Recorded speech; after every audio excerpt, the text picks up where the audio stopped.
Snow drifted in slow, heavy sheets outside the cabin windows, swallowing the plains in white. The world looked quiet, almost peaceful, but inside Talia felt anything but calm. Her enormous hands, each nearly the size of a dinner plate, were clasped tight in front of her chest, knuckles pale against her bronze skin. The fire behind her crackled soft and steady, but the giant bride trembled as though the cold still clung to her bones. She stood near the door, shifting her weight nervously from one broad foot to the other. Her wedding dress, stitched together by 3 village seamstresses using whatever they had, burlap, patched cotton, scraps of lace, hung damp and heavy around her. Snowmelt dripped from the hem in little rivulets that formed puddles on the floorboards. Every inch of the dress pulled at her like anchors, making her feel clumsy and trapped. Cole Lawson had only just set down the last of their wedding gifts: a jar of wild honey, 2 wool blankets, and a hand-carved wooden ladle from the preacher's wife. His dark hair was still dotted with melted snowflakes. When he turned toward Talia, his eyes softened the way they always did when he looked at her. Steady, calm, never frightened of her size. "You're freezing," he said quietly. "Let's get you out of those wet clothes." Talia took a full step back and the floor creaked under her weight. Her breath hitched. I'm all right. It's nothing." But the shaking in her voice betrayed her. She clutched the front of her dress tighter, her huge fingers curling into the fabric. Cole took a small step forward, slow enough for her to track. His hands raised a little, palms open. He always approached her with the gentleness one might use with a skittish horse, but without a hint of patronizing. "The snow soaked through," he said. "You'll get sick if you stay like that. Come here, Talia." She swallowed so hard the sound echoed in her own ears. He moved behind her, meaning only to check the zipper that had frozen stiff during their trudge from the church to the cabin. When she felt his fingers near the back of her neck, she jerked away, breath breaking. "Please, don't unzip my clothes." Her voice came out in a hoarse whisper, deep but trembling. She didn't mean for it to sound so desperate. She didn't want to seem afraid. But the words slipped out like something she'd been holding in too long. Cole froze instantly. His hand stopped an inch from her back. He didn't touch her, didn't speak. He just stood there until Talia dared to turn around. When she met his gaze, she saw not frustration, not confusion, just concern, steady and quiet. "Talia," he said softly, "I'm not doing anything you don't want." She looked away almost immediately. Her heart was pounding so hard that she felt it in her fingertips. Memories she tried not to think about pressed at the edges of her mind, voices from her village, rough hands grabbing at her clothes to make her lift something heavier, to force her into chores she was too tired to do, to remind her she was different, larger, useful, but never human. "They used to grab the zipper," she murmured, barely audible. "They'd pull it down to make me move. They didn't mean anything wrong. They just..." Her voice cracked. "They didn't ask." Cole's jaw clenched. He wasn't the type to curse, but she saw a flicker of anger flash in his expression, a protective sort, not directed at her.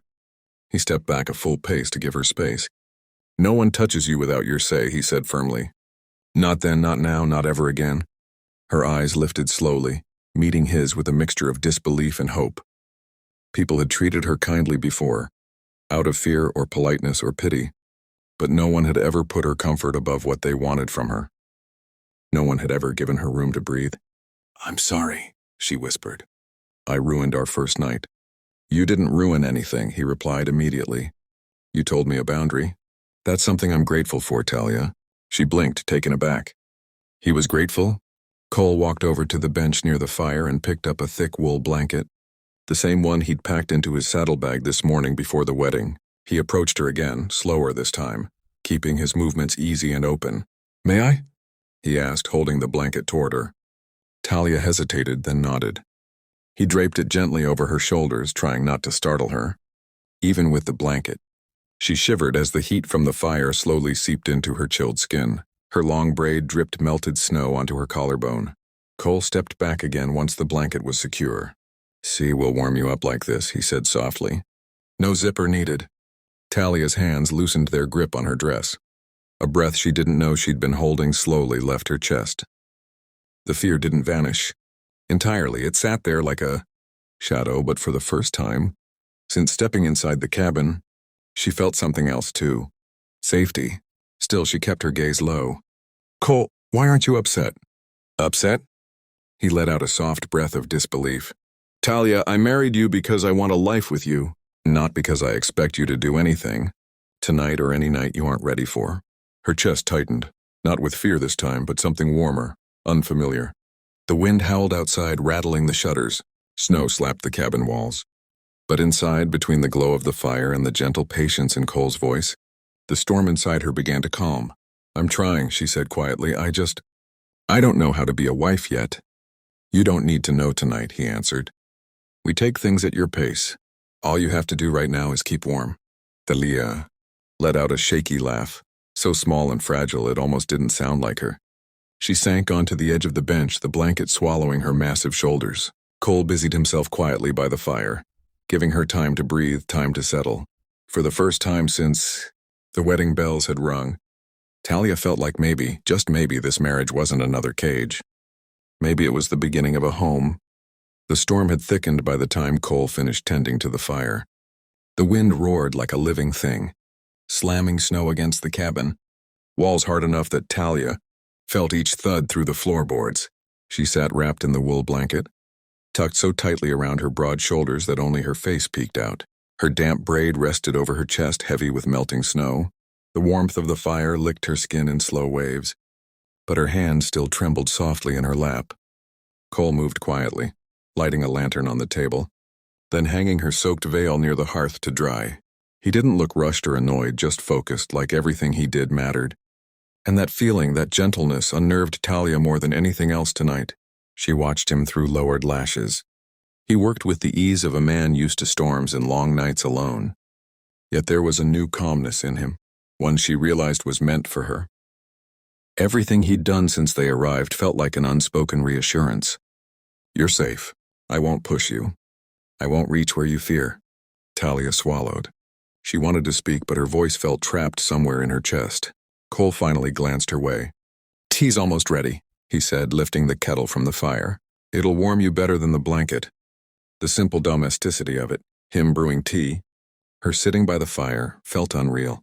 She'd never imagined a wedding night could look like this. As he poured the steaming brew into a large mug, she found the courage to speak. You're not angry? She asked quietly, though the answer still frightened her. Cole paused only for a breath.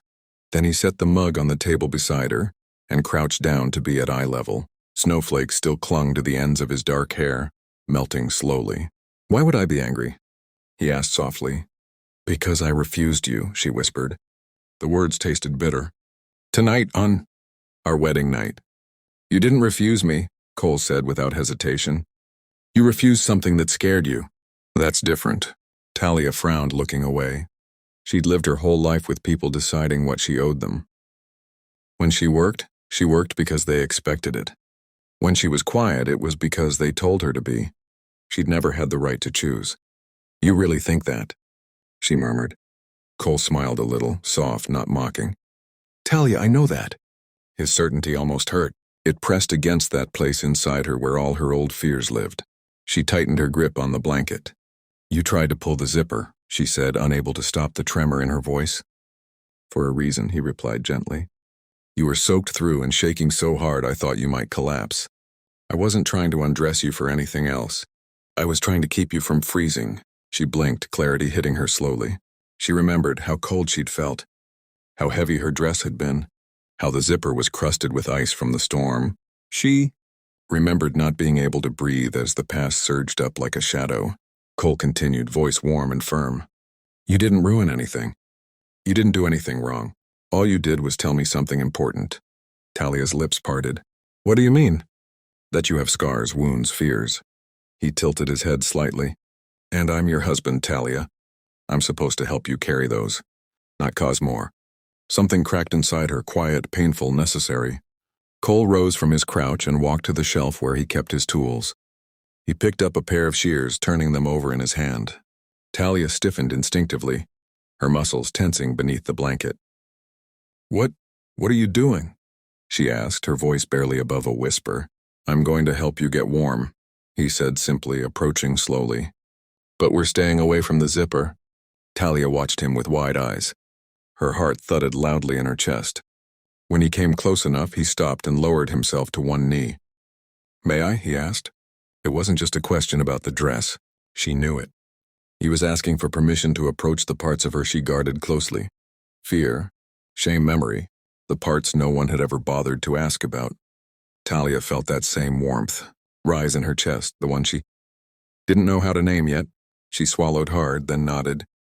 Cole carefully lifted the edge of her soaked hem. It sagged heavily with melted snow, dripping onto the floor. He slid the shears beneath the wet fabric and made the first cut, slow, gentle. The ripping sound was soft but final. With each snip, he removed another weighted piece of cloth until the bottom portion of her dress, clinging and freezing to her legs, fell away. When he finished, he sat back on his heels. "There, it'll dry quicker, and you'll start warming up properly." Talia looked down at the uneven hem. The dress looked odd, almost comical, like something a child would make. But she didn't care. She felt lighter, freer. A small part of her even felt protected. "You did all this for me?" she asked, voice breaking on the last word. Cole stood, wiping his hands on his trousers. "Talia," he said gently, "I'd do far more for you than this." The room went quiet. The fire popped, sending a small burst of sparks upward. Talia traced the edges of the cut fabric with her fingers. No one had ever changed something for her sake. No one had ever tried to make her comfort a priority. Her throat tightened. Cole reached for another blanket and tossed it over the back of a chair. "Once your hair dries, I'll make up the bed. You can sleep as long as you need. You've had a long day." "You're not sleeping beside me?" she asked before she could stop herself. Cole looked at her with soft amusement. "Not unless you want me to." She didn't have an answer for that, not yet. He didn't push her. He simply smiled, a quiet warmth in his eyes, and said, "Talia, we've got a whole lifetime. We don't have to rush a single night." And in the glow of the fire, wrapped in the warmth of his patience, Talia felt something she had never felt before. Not fear, not obligation, but the slow, tentative beginning of trust.